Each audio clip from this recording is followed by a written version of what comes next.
Mummy నా బట్టలు తీసుకొని ఏం చేస్తున్నావే? మమ్మీ చింపకే, ఎందుకు కట్ చేస్తున్నావు నువ్వు? అస్సలా మమ్మీ, ఓ మమ్మీ నువ్వు కట్ చేయకే, నేనేం వేసుకోవాలి? వామ్మో, ఇంకొక రాంపర్ తీసుకున్నావేంది? మళ్ళా గది కూడా ఎందుకు కట్ చేస్తున్నావే మమ్మీ? ఓ పిచ్చి మమ్మీ, ఏం చేస్తున్నావు చెప్పు. అగో ఏమో చేస్తుండ్రో. మిషన్ మీద ఎందుకు కూర్చున్నావు మమ్మీ? నీకు అసలే మిషన్ కుట్టడం రాదు, దాని మీద ఏం ప్రయోగాలు చేస్తున్నావే? నా రాంపర్ని ఎందుకు చింపేసిన గట్లా? అది నేను చిన్నప్పుడు వేసుకున్నా కదా, ఇప్పుడు వేసుకోకపోతే ఏమైతుంది? గట్ల ఎందుకు చేయబడితివే? అసలు ఏం చేస్తున్నావు చెప్పొచ్చు కదా మమ్మీ. ఓ మొత్తానికి నా రాంపర్ని గిట్లా చిన్న టీ షర్ట్ లాగా చేస్తుందన్నమాట. మళ్ళా గీ రాంపర్లు నేను వేసుకుంటలేను కదా, అందుకే గిట్లా కుడుతుందేమో. కుడితే మళ్ళా వేసుకుంటానని మమ్మీ గిట్లా రీయూజ్ చేస్తుందన్నమాట. వామ్మో మమ్మీ, నువ్వు తక్కువదాన్ని కాదే, నీలో ఇన్ని ఐడియాలు ఉన్నాయా?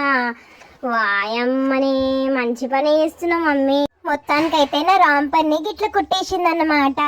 ఇంకొక రాంపర్ కూడా ఉంది, గది కూడా కుట్టేస్తే నేను మళ్ళా గీ రాంపర్లు టీ షర్ట్ లాగా వేసుకోవచ్చు అన్నమాట. వామ్మో మమ్మీ, మస్తు మంచిగా ఉంది గీ ఐడియా. మంచి గుట్టు మరి, సరేనా? నీకైతే మిషన్ కుట్టడమే రాదు, నా డ్రెస్సుల మీద ప్రయోగం చేస్తున్నావు.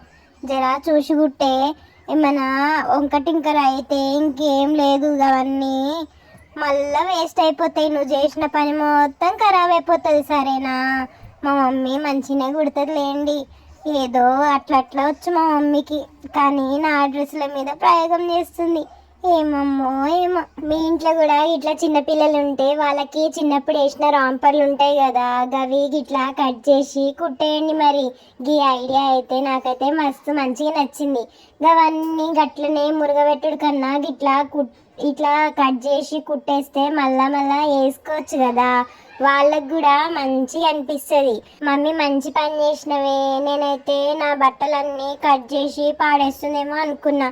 సారీ మమ్మీ, కానీ ఈ బట్టలన్నీ కూడా మళ్ళా మంచిగా టీ షర్ట్ లాగా చేసినావు. Thank you mummy. ఇంకెందుకు లేటు, రాంపర్స్ ఉంటే దాన్ని టీ షర్ట్ లాగా మార్చేయండి. గట్లనే మన ఛానల్ని సబ్స్క్రైబ్ కూడా చేసుకోండి, సరేనా? బాయ్.